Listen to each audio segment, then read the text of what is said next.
क्या हम किसी के मन को चुटकी में पढ़ सकते? अगला व्यक्ति आपके बारे में क्या सोच रहा है, उसके मन में आपके लिए क्या विचार चल रहा, हम जान सकते हैं? तो जवाब है हाँ, ये बात बिल्कुल सच है। और आज मैं आपको बताने जा रहा हूं कि आप किसी का भी मन पढ़ सकते हैं, वह भी बड़े ही आसानी से। लेकिन इसके लिए आपको कुछ नियमों और कुछ बातों का ध्यान रखना होगा। किसी के मन की बात को पढ़ने की स्वतंत्रता हर किसी में होती है, बशर्ते आप इसे सही तरीके से सीखें और अभ्यास करें। आज हम इस कला को आचार्य चाणक्य की नीतियों और बुद्धिमत्ता के आधार पर समझेंगे। एक बार चाणक्य अपनी कुटिया के बाहर बने छोटे से बगीचे में गए और एक गुलाब का फूल तोड़कर लाए। उन्होंने चंद्रगुप्त से कहा, इस फूल को देखो, क्या यह सुंदर नहीं है? चंद्रगुप्त ने हामी भरी, लेकिन उसका मन कहीं और था। चाणक्य ने फिर पूछा, क्या तुम्हें गुलाब की खुशबू पसंद है? चंद्रगुप्त ने जल्दी से जवाब दिया, हाँ आचार्य, बहुत अच्छी है। चाणक्य ने हल्के से हंसते हुए कहा, युवक, तुमने फूल को सूंघा ही नहीं, फिर खुशबू कैसे पसंद आई? चंद्रगुप्त सक पका गया। चाणक्य ने आगे कहा, तुम्हारा मन यहां नहीं है, तुम मगध के सिंहासन के बारे में सोच रहे हो। तुम धनानंद को हराना चाहते हो, लेकिन डरते हो कि कहीं तुम्हारी योजना असफल ना हो जाए। चंद्रगुप्त की आंखें आश्चर्य से फैल गईं। उसने सोचा, यह कैसे संभव है? मैंने तो कुछ कहा ही नहीं। चाणक्य ने चंद्रगुप्त को बैठने का इशारा किया और बोले, मन को पढ़ना कोई जादू नहीं है चंद्रगुप्त, यह एक कला है जो अभ्यास और शांति से आती है। मैंने तुम्हारी आंखों में वह आग देखी जो एक योद्धा की होती है। तुम्हारे चेहरे की रेखाएं मुझे बता रही थीं कि तुम किसी बड़े लक्ष्य के लिए बेचैन हो। तुम्हारी उंगलियां बार बार एक दूसरे से टकरा रही थीं, जो तुम्हारे डर और संकोच को दर्शाता है। और जब मैंने तुमसे फूल के बारे में पूछा, तुमने जल्दबाजी में जवाब दिया, क्योंकि तुम्हारा मन कहीं और था। चंद्रगुप्त ने पूछा, आचार्य, आपने यह सब कैसे जाना? क्या यह कोई तंत्र मंत्र है? चाणक्य हंसे और बोले, नहीं, यह तंत्र मंत्र नहीं, बल्कि मन की शांति और दूसरों के हाव भाव को समझने की कला है। मैंने अपने मन को इतना शांत कर लिया है कि मैं दूसरों के मन की हलचल को सुन सकता हूं। चाणक्य ने चंद्रगुप्त को अपने साथ एक प्रयोग करने को कहा। उन्होंने उसे एक शांत कोने में बैठने को कहा और बोले, दिन में 2 घंटे तुम चुप रहो, न बोलो न सोचो, बस अपनी सांसों को देखो। जब तुम्हारा मन शांत होगा, तुम दूसरों के मन को पढ़ पाओगे। चंद्रगुप्त ने कई महीनों तक यह अभ्यास किया। धीरे धीरे वह लोगों के हाव भाव, उनकी आंखों की चमक और उनके शब्दों के पीछे छिपे इरादों को समझने लगा। तब चाणक्य ने कहा, अब मैं तुम्हें पहले एक कहानी सुनाता हूं। तुम इस कहानी को ध्यान से सुनो, फिर इस कहानी के खत्म होते ही मैं तुम्हें मन की बात पढ़ने के 7 तरीके बताऊंगा। कई साल पहले हिमाचल की हरी भरी वादियों में सरयू नदी के किनारे एक छोटा सा गांव था। वहां 2 भाई बहन रहते थे। बड़ा भाई रमेश, जो देख नहीं सकता था, और छोटी बहन अनीता, जो गांव में एक छोटा सा बगीचा संभालती थी। अनीता का बगीचा खूबसूरत था, लेकिन जंगली जानवर अक्सर उसकी फसलें बर्बाद कर देते थे। अनीता को इससे बहुत परेशानी होती थी। एक दिन उसने सोचा कि क्यों ना अपने अंधे भाई रमेश की मदद ली जाए, जो अपनी तीक्ष्ण सुनने की क्षमता से जानवरों की मौजूदगी को भांप सकता था। अनीता ने बगीचे के बीच में एक छोटा सा मचान बनाया और रमेश को वहां बिठाया। उसने कहा, भैया, अगर तुम्हें किसी जानवर की आहट सुनाई दे तो अपनी लाठी से मचान पर जोर से ठोक देना, इससे जानवर डरकर भाग जाएंगे। रमेश ने अपनी बहन की बात मान ली और हर दिन मचान पर बैठकर बगीचे की रखवाली करने लगा। जब भी उसे कोई आहट सुनाई देती, वह लाठी ठोकता और जानवर भाग जाते। इस तरह बगीचा सुरक्षित रहने लगा। एक दिन एक शाही सिपाही, जो एक जंगली सूअर का पीछा कर रहा था, बगीचे के पास पहुंचा। उसने रमेश को देखा और पूछा, क्या तुमने यहां एक सूअर देखा है? रमेश ने जवाब दिया, मैं अंधा हूं, मैं कैसे देख सकता हूं, पर मैं इतना बता सकता हूं कि जो जानवर यहां से गुजरा वह तुम्हारे पीछा करने लायक नहीं है। तुम अपना समय बर्बाद कर रहे हो। सिपाही हैरान हुआ और बोला, तुम अंधे हो, फिर भी इतने यकीन से कैसे कह सकते हो कि वह सूअर पीछा करने लायक नहीं है? रमेश ने शांति से समझाया, मैंने उम्मीद थी जैसे कोई गर्भवती मादा जानवर हो। एक सिपाही को ऐसी मादा का शिकार नहीं करना चाहिए। सिपाही और भी हैरान हुआ। उसने अपने साथियों को उस जानवर को ढूंढने भेजा। जब वे लौटे, उन्होंने बताया कि रमेश सही था, वह एक गर्भवती मादा सूअर थी। सिपाही ने रमेश से पूछा, तुमने यह सब कैसे जाना? रमेश ने कहा, मैं देख तो नहीं सकता, पर मैं आहटों और हलचल को समझता हूं। उस जानवर की भारी चाल और धीमी गति से मुझे पता चला कि वह गर्भवती है। सिपाही रमेश की बुद्धि से प्रभावित होकर उससे एक और सवाल पूछता है, तुम इतने समझदार हो, क्या तुम बता सकते हो कि मेरी पत्नी मेरे प्रति वफादार है या नहीं? रमेश ने जवाब दिया, ऐसा सवाल तुम्हारे मन में क्यों उठा? पर ठीक है, मैं जवाब दूंगा। इसके लिए मुझे तुम्हारी पत्नी से अकेले में मिलना होगा। सिपाही पहले तो गुस्सा हुआ, लेकिन फिर मान गया और अपनी पत्नी रानी सावित्री को रमेश के साथ एक कमरे में भेज दिया। कमरे में रमेश ने सावित्री से कहा, मुझे तुम्हें छूना होगा। यह सुनते ही सावित्री गुस्से में आ गई और रमेश को मारने लगी।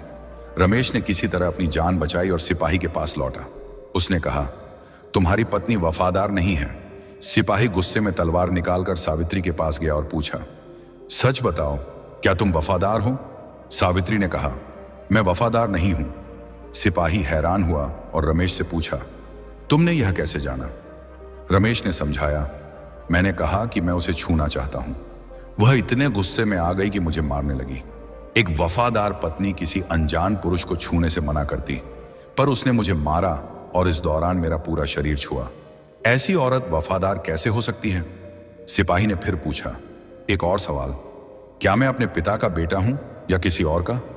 रमेश ने कहा, तुम इस राज्य के सिपाही हो, इस सवाल का क्या मतलब? पर ठीक है, मैं जवाब दूंगा, लेकिन तुम्हें वादा करना होगा कि तुम गुस्सा नहीं करोगे। सिपाही ने वादा किया और रमेश ने कहा, तुम अपने पिता के बेटे हो, पर तुम पर एक कंजूस जमींदार की छाया भी है। सिपाही खुश हुआ और अपनी मां से पूछने गया।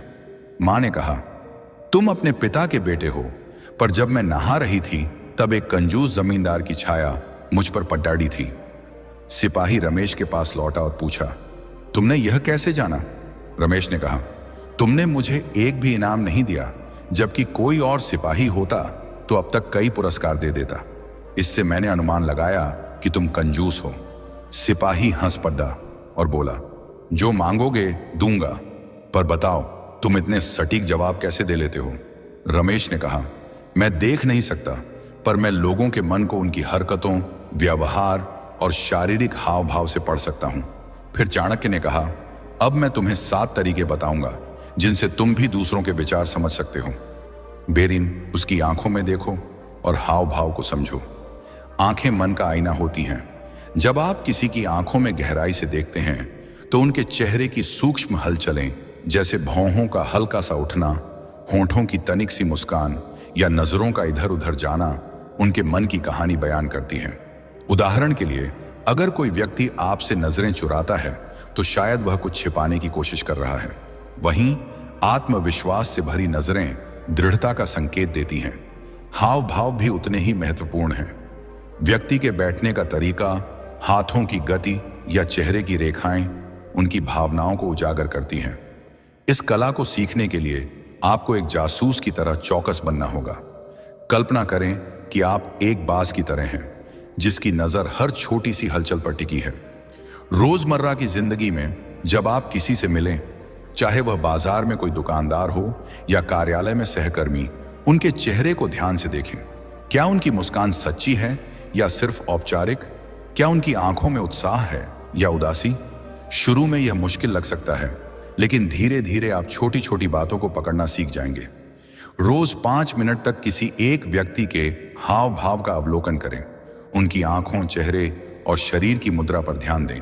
एक डायरी में नोट करें कि आपको क्या संकेत मिले। समय के साथ आप बिना शब्दों के ही लोगों के मन को पढ़ना शुरू कर देंगे। यह अभ्यास आपको एक कुशल मनोवाचक बनाएगा जो दूसरों की भावनाओं को तुरंत भांप लेता है। 2, उसे बोलने का मौका दो। वह जितना बोलेगा उतना समझना आसान होगा। लोगों के मन को समझने का सबसे सरल तरीका है उन्हें खुलकर बोलने देना। जब कोई व्यक्ति अपनी बात कहता है तो उसके शब्द, लहजा और बोलने का अंदाज उसके मन के रहस्यों को उजागर करता है। कई बार लोग जो कहते हैं उससे ज्यादा उनके शब्दों के बीच का रुकना, उनकी आवाज का उतार चढ़ाव या बार बार दोहराए गए शब्द उनके मन की गहराई को दर्शाते हैं। इस कला को सीखने के लिए आपको एक धैर्यवान श्रोता बनना होगा। बातचीत में जल्दबाजी न करें। सामने वाले को अपनी बात पूरी करने दें। उनके शब्दों पर ध्यान दें, लेकिन उससे ज्यादा उनके बोलने के तरीके पर। क्या वे रुक रुक कर बोल रहे हैं? क्या उनकी आवाज में आत्मविश्वास है या हिचकिचाहट? क्या वे कुछ शब्दों पर ज्यादा जोर दे रहे हैं? अगली बार जब आप किसी से बात करें तो कम से कम 5 मिनट तक बिना टोके उनकी बात सुनें। उनके शब्दों, लहजे और रुकावटों पर ध्यान दें। बाद में विश्लेषण करें कि उनके बोलने के तरीके ने क्या संकेत दिया। यह अभ्यास आपको एक बेहतर श्रोता बनाएगा और दूसरों के मन को समझने में मदद करेगा। 3. अपने मन को शांत करो। मन पढ़ने की सबसे बड़ी शर्त है कि आपका अपना मन शांत हो। अगर आपका मन विचारों, चिंताओं या कल्पनाओं से भरा है तो आप दूसरों के मन की हलचल को नहीं सुन पाएंगे।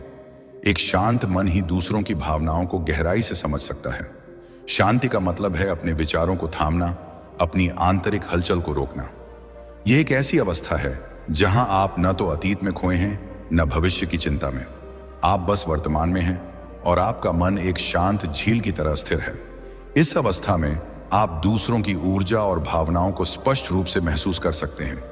इस शांति को प्राप्त करने के लिए ध्यान, मेडिटेशन सबसे प्रभावी तरीका है। रोज 10 से 15 मिनट के लिए एक शांत कोने में बैठें। अपनी सांसों पर ध्यान केंद्रित करें।